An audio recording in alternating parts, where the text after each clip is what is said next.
Hello! Happy Wednesday! Kahapon nga, nakapag-upload ako ng about sa paghahanap ulit namin ng boarding house at paglilipat namin soon. Looking back, ngayong taon, kasi simula nung nakitira kami sa mommy ni Papa, is mag-iisang taon na kami. Naalala ko noon, after ng birthday niya, October 23, mga 25 kami naglipat last year. So, magwa 1 year na kaming nakabukod again. Though, during 2017, 2018, 2019, before pandemic, nakabukod naman na kami. So, nahirapan lang kami ng pandemic, kaya nakitira kami ulit. Tapos bumukod na naman kami, and then next na reason na nakitira naman kami ulit dahil nagkasakit nga ako, and then hindi si Papa makabantay sa akin, makasubaybay sa akin at the same time nag-work din siya. And then until na nakitira kami kina Mami ng 2022, and then last year 2023 nag-decide kami October 25 yata yon na maghanap kami ng boarding house. So yun na nga, and then up to June kami nakatira doon sa first na boarding house namin. At saka totoo lang, na-miss ko talaga yung ambience niya. Kasi malapit kasi siya sa center, and then walking distance lang talaga siya, and convenient siya sa part ko that time dahil yun na nga, hindi ako magdali-dali at malapit lang din talaga siya doon sa bahay ng mami ni Papa. Ang downside lang ng boarding house na ito is nasa taas siya, so konting galaw mo lang is maririnig sa kabilang kwarto at saka sa baba, kaya medyo ilag kaming kumilos, lalo na si Rain. Maya-maya yung saway namin sa nakakapagod din, mag-remind sa kanya na dahan-dahan lang, ganito ganyan.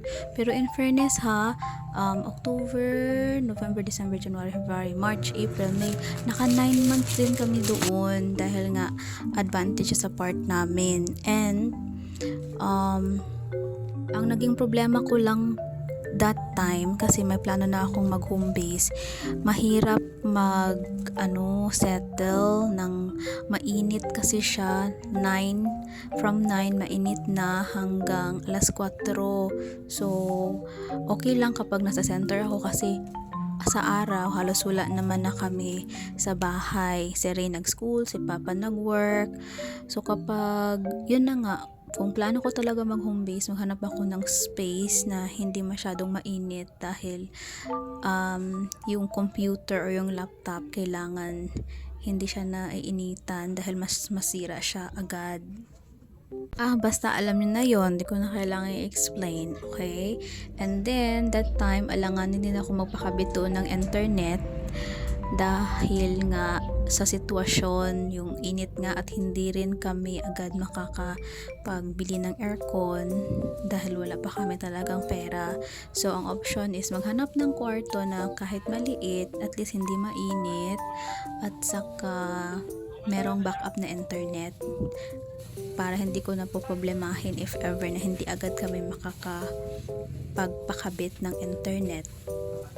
So, ayun na nga, no, ang gusto ko dito sa boarding house namin nung una is malapit lang yung CR, malapit yung lababo, and then nagluluto kami sa labas, una sa loob, tapos nilipat lang din namin ang lababo sa labas dahil yun na nga, nakaka-accumulate siya, nakakadagdag siya ng init.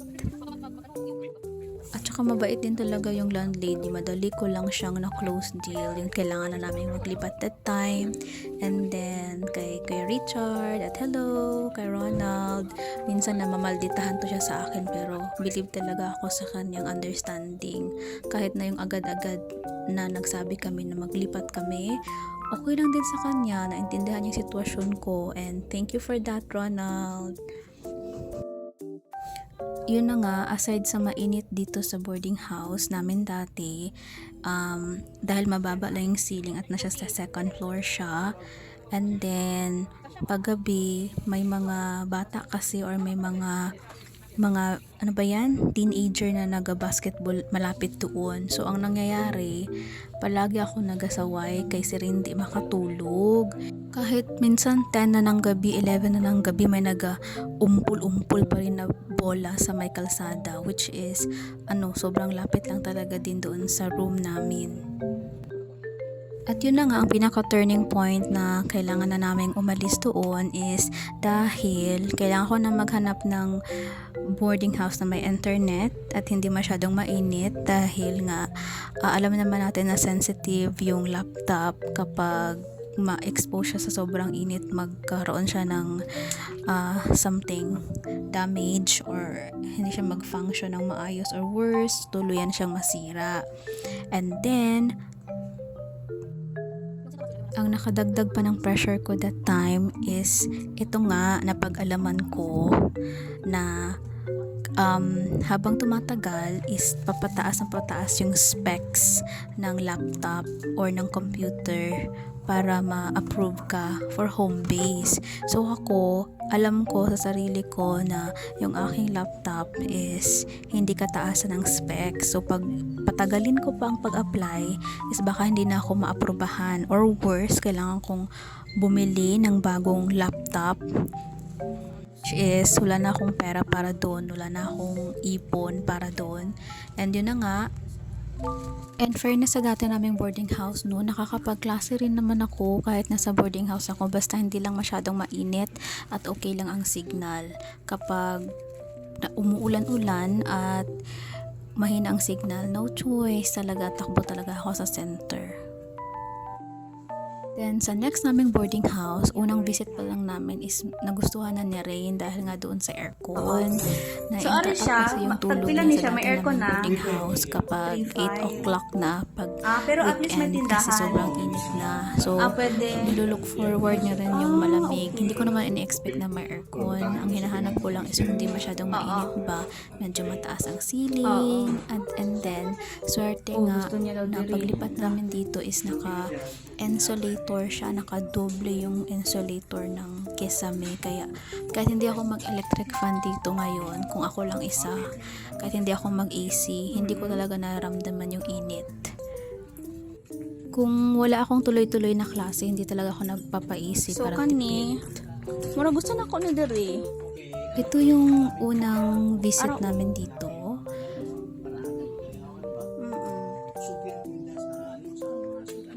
Oo.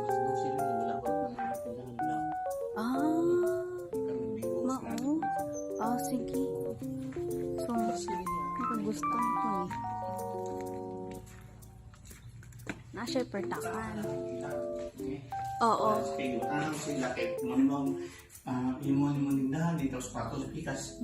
Mas okay kaya kay kini siya isa lang tapos isa lang po siya kasi para sa dito sa inyo sa sarili ng inyo kada kwarto ni may CR man siya.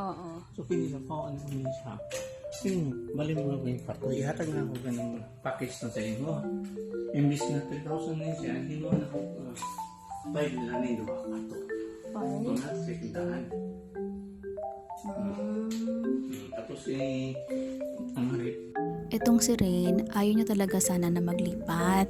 Kasi nga, malapit lang sa school niya yung dati naming boarding house at meron siyang sariling bed doon. Kasi kami ni Papa niya okay lang naman na kahit sa sahig kami magtulog. Kasi hindi naman siya semento, hindi siya masakit sa likod. And yun na nga, pagkita niya ng aircon, sabi niya bigla, "Mama, dito na lang tayo magtira." Plus, nung pina-test yung aircon kung gumagana, nag-plaster na siya doon sa my bed. Tapos sabi niya, "Sige na mama, dito na lang tayo magtira." Sa kanya pa talaga nang galing. And yun na nga ang bintahin dito sa boarding house is may aircon, and then madala namin si Milky dahil pwede yung pet. And sa panahon ngayon, hirap na talagang maghanap ng boarding house na pwede yung bata. Nire-restrict nila pag may bata, kids are not allowed or pets are not allowed. And yun na nga, nakapag-decide na kami na kukunin na lang namin. And doon nga sa offer ni Kuya, dapat 2 kwarto yung ino-offer sa amin dahil limit lang ang budget namin. Kinuha namin yung mas malaki-laki. And sabi na lang namin kung may budget kami, may pera na kami, at may plano na kami magtinda, baka saka namin kunin yung isa. Hanggang ngayong paalis na nga kami at wala pa rin. Kasi kung ako lang, okay naman na sa akin yung maliit na space. Piling ko nga ng bahay-bahayan lang ako. Kami ni Rin, ng bahay-bahayan lang kami. Kaya lang, dapat din namin i-consider yung pakiramdam ni Papa na hindi na nga siya comfortable dahil siguro malaki rin siyang tao.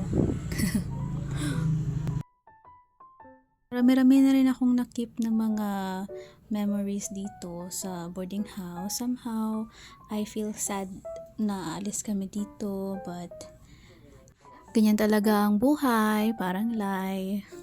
So, maulang. Bye!